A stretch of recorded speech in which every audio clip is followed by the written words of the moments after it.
Tiago, servo de Deus e do Senhor Jesus Cristo, às 12 tribos dispersas entre as nações, saudações. Tiago, capítulo 1. Considerem motivo de grande alegria, meus irmãos e irmãs, o fato de passarem por diversas provações, pois vocês sabem que a prova da sua fé produz perseverança. Que a perseverança termine a sua obra, para que vocês sejam maduros e completos, sem lhes faltar coisa alguma.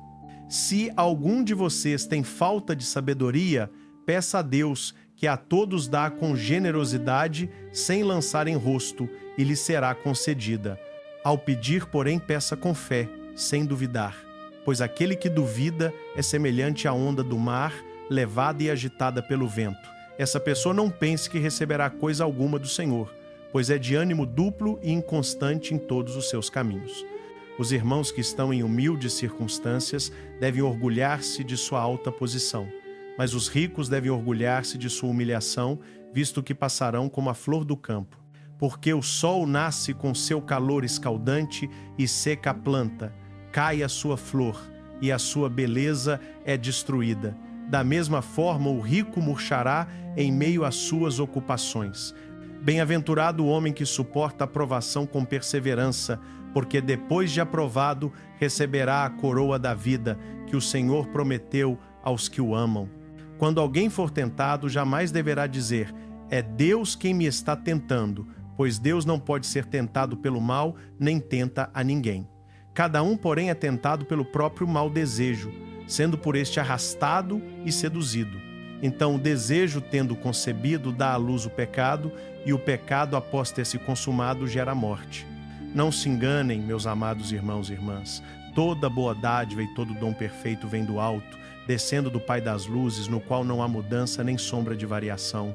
Por sua vontade ele nos gerou pela palavra da verdade, para que fôssemos como que os primeiros frutos de tudo que ele criou. Meus amados irmãos e irmãs, tenham isto em mente. Cada um seja pronto para ouvir, tardio para falar e tardio para irar-se, porque a ira do homem não produz a justiça de Deus. Portanto, livrem-se de toda impureza moral e da maldade que prevalece, e aceitem com mansidão a palavra em vocês implantada, a qual pode salvar suas almas. Não sejam apenas ouvintes da palavra enganando a si mesmos, sejam praticantes dela. Quem ouve a palavra, mas não a pratica, é semelhante a alguém que observa o próprio rosto num espelho e depois de o ter observado, sai e logo esquece como era. Mas aquele que olha atentamente para a lei perfeita, a da liberdade, e nela persevera, não sendo ouvinte que esquece, mas praticante que a cumpre, esse será bem-aventurado no que realizar. Se alguém se considera religioso, mas não refreia sua língua, engana a si mesmo, e a sua religião é inútil. A religião pura e imaculada diante de Deus, o Pai, é esta: visitar os órfãos e as viúvas nas suas aflições, e não se deixar contaminar pelo mundo. Tiago, capítulo 2. Meus irmãos e irmãs, vocês que têm fé em nosso glorioso Senhor Jesus Cristo, não devem tratar as pessoas com parcialidade. Suponham que entrem na reunião de vocês um homem com anel de ouro e roupas finas, e também um pobre com roupas velhas e sujas. Se vocês derem atenção especial ao que está bem vestido e disserem: aqui está um lugar bom para você, mas disserem ao pobre: fique de pé ali, ou sente-se no chão perto dos meus pés, não fizeram discriminação entre vocês e não se tornaram juízes com pensamentos maus? Escutem, meus amados irmãos e irmãs, não escolheu Deus os que são pobres aos olhos do mundo para serem ricos em fé e herdarem o reino que prometeu aos que o amam? Vocês, porém, desonraram o pobre. Não são os ricos que exploram vocês? Não são eles que os arrastam aos tribunais? Não são eles que blasfemam o nobre nome que foi invocado sobre vocês? Se vocês de fato obedecem à lei régia encontrada na Escritura, amarás o teu próximo como a ti mesmo, estão agindo bem. Mas, se tratam as pessoas com parcialidade, cometem pecado e são condenados pela lei como transgressores. Pois quem guarda toda a lei, mas tropeça em apenas um ponto, torna-se culpado de quebrá-la inteiramente, porque aquele que disse, não adulterarás, também disse, não matarás. Se você não comete adultério, mas comete assassinato, torna-se transgressor da lei.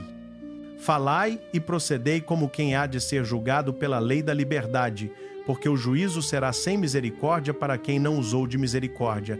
A misericórdia, porém, triunfa sobre o juízo. De que adianta, meus irmãos e irmãs, alguém dizer que tem fé se não tem obras? Pode acaso essa fé salvá-lo? Suponham que um irmão ou irmã esteja sem roupa e sem alimento de cada dia, e um de vocês lhe diga: vá em paz, aqueça-se e alimente-se bem, mas não lhe der o que é necessário para o corpo. De que adianta isso? Assim também a fé, por si só, se não for acompanhada de obras, está morta. Mas alguém dirá: você tem fé e eu tenho obras. Mostre-me a sua fé sem obras, que eu lhe mostrarei a minha fé pelas obras. Você crê que existe um só Deus? Muito bem. Até os demônios creem e tremem. Homem insensato, quer prova de que a fé sem obras é inútil? Não foi por obras que o nosso pai Abraão foi considerado justo quando ofereceu seu filho Isaque sobre o altar. Você vê que a fé cooperava com as suas obras e que pela obras a fé foi aperfeiçoada. E cumpriu-se a escritura que diz: Abraão creu em Deus e isso lhe foi creditado como justiça, e ele foi chamado amigo de Deus. Vocês veem que a pessoa é justificada pelas obras e não apenas pela fé. De igual modo, não foi também por obras que Raabe, a prostituta, foi considerada justa quando acolheu os espias e os fez sair por outro caminho? Pois como o corpo sem espírito está morto, assim também a fé sem obras está morta. Tiago capítulo 3. Nem muitos de vocês devem se tornar mestres, meus irmãos, pois vocês sabem que nós, os que ensinamos, seremos julgados com maior rigor. Todos tropeçamos de muitas maneiras. Quem nunca comete falta no que diz é perfeito, capaz de refrear também todo o seu corpo. Quando colocamos freios na boca dos cavalos para que nos obedeçam, conseguimos dirigir todo o animal. Tomem também como exemplo os navios.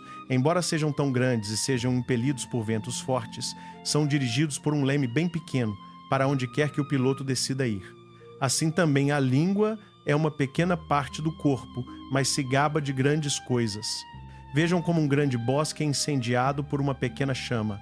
A língua também é um fogo, um mundo de iniquidade entre os membros do corpo. Ela contamina toda a pessoa, incendeia todo o curso da sua vida e é ela mesma incendiada pelo inferno.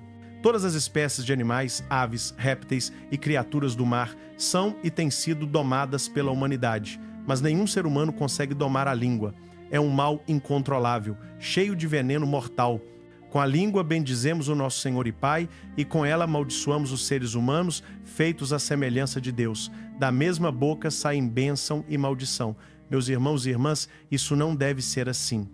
Pode uma fonte jorrar água doce e água salgada pelo mesmo lugar? Meus irmãos e irmãs, pode uma figueira produzir azeitonas ou uma videira produzir figos? Da mesma forma, uma fonte salgada não pode produzir água doce. Quem é sábio tem entendimento entre vocês, que o demonstre por sua boa conduta, por obras praticadas com humildade que provém da sabedoria. Mas, se vocês abrigam no coração inveja amarga e ambição egoísta, não se gloriem nem neguem a verdade. Essa não é a sabedoria que desce do alto, antes é terrena, não espiritual, demoníaca, pois onde há inveja e ambição egoísta, aí há confusão e toda espécie de obras más. Mas a sabedoria que vem do alto é, antes de tudo, pura, depois pacífica, amável, compreensiva, cheia de misericórdia e de bons frutos, imparcial e sincera. Os pacificadores que semeiam em paz colhem uma colheita de justiça. Tiago, capítulo 4. De onde vêm as guerras e as brigas entre vocês? Não vêm das paixões que guerreiam dentro de vocês? Vocês desejam e não têm, por isso matam. São invejosos e cobiçam, mas não conseguem obter, por isso lutam e brigam. Vocês não têm porque não pedem a Deus. Quando pedem, não recebem, pois pedem por motivos errados, para gastarem seus prazeres. Povo adúltero, vocês não sabem que a amizade com o mundo é inimizade contra Deus? Quem quiser ser amigo do mundo, torna-se inimigo de Deus. Ou vocês acham que a Escritura diz em vão que o Espírito que Ele fez habitar em nós tem ciúmes, mas Ele nos dá graça maior? Por isso diz a Escritura: Deus se opõe aos orgulhosos, mas concede graça aos humildes. Portanto, submetam-se a Deus. Resistam ao diabo e ele fugirá de vocês. Aproximem-se de Deus e ele se aproximará de vocês. Pecadores, lavem as mãos, e vocês que são indecisos, purifiquem o coração. Entristeçam-se, lamentem-se e chorem. Troquem o riso por lamento e a alegria por tristeza. Humilhem-se diante do Senhor e Ele os exaltará. Irmãos e irmãs, não falem mal uns dos outros. Quem fala contra um irmão ou julga, fala contra a lei e a julga. Quando você julga a lei, não está obedecendo a ela, mas se coloca como juiz dela. Há apenas um legislador e juiz, aquele que pode salvar e destruir. Mas você, quem é você para julgar o seu próximo? Ouçam agora vocês que dizem: hoje ou amanhã iremos a tal cidade, passaremos um ano ali, faremos negócio e ganharemos dinheiro. Vocês nem sabem o que acontecerá amanhã, que é a sua vida. Vocês são como uma névoa que aparece por um pouco de tempo e depois se dissipa. Em vez disso, deveriam dizer: se o Senhor quiser, viveremos e faremos isto ou aquilo. Agora, porém, vocês se orgulham das suas pretensões arrogantes. Todo esse orgulho é mau. Quem sabe que deve fazer o bem e não o faz, comete pecado. Tiago, capítulo 5. Ouçam agora vocês ricos, chorem e lamentem-se pelas desgraças que virão sobre vocês. A riqueza de vocês apodreceu e as traças corroeram suas roupas. O ouro e a prata de vocês enferrujaram, e a ferrugem deles testemunhará contra vocês e comerá a carne de vocês como fogo. Vocês acumularam riquezas nos últimos dias. Vejam, o salário que vocês retiveram com fraude, dos trabalhadores que ceifaram seus campos, está clamando contra vocês, e os gritos dos ceifeiros chegaram aos ouvidos do Senhor Todo-Poderoso. Vocês viveram na terra em luxo e autoindulgência. Engordaram-se no dia da matança. Vocês condenaram e mataram o justo, que não lhes ofereceu resistência. Portanto, irmãos e irmãs, sejam pacientes até a vinda do Senhor. Vejam como o agricultor espera que a terra produza a preciosa colheita e como ele espera com paciência pelas chuvas do outono e da primavera. Vocês também sejam pacientes e fortaleçam o coração, porque a vinda do Senhor está próxima. Não se queixem uns dos outros, irmãos e irmãs, para que não sejam julgados. O juiz está às portas. Irmãos e irmãs, como exemplo de paciência no sofrimento, tomem os profetas que falaram em nome do Senhor. Como vocês sabem, consideramos bem-aventurados os que perseveraram. Vocês ouviram falar da perseverança de Jó e viram o fim que o Senhor lhe deu. O Senhor é cheio de compaixão e misericórdia. Sobretudo, meus irmãos e irmãs, não jurem nem pelo céu, nem pela terra, nem por qualquer outra coisa. Que o sim de vocês seja sim e o não, não, para que não caia em condenação. Entre vocês há alguém sofrendo? Que ore. Há alguém alegre? Que cante louvores. Há alguém entre vocês doente?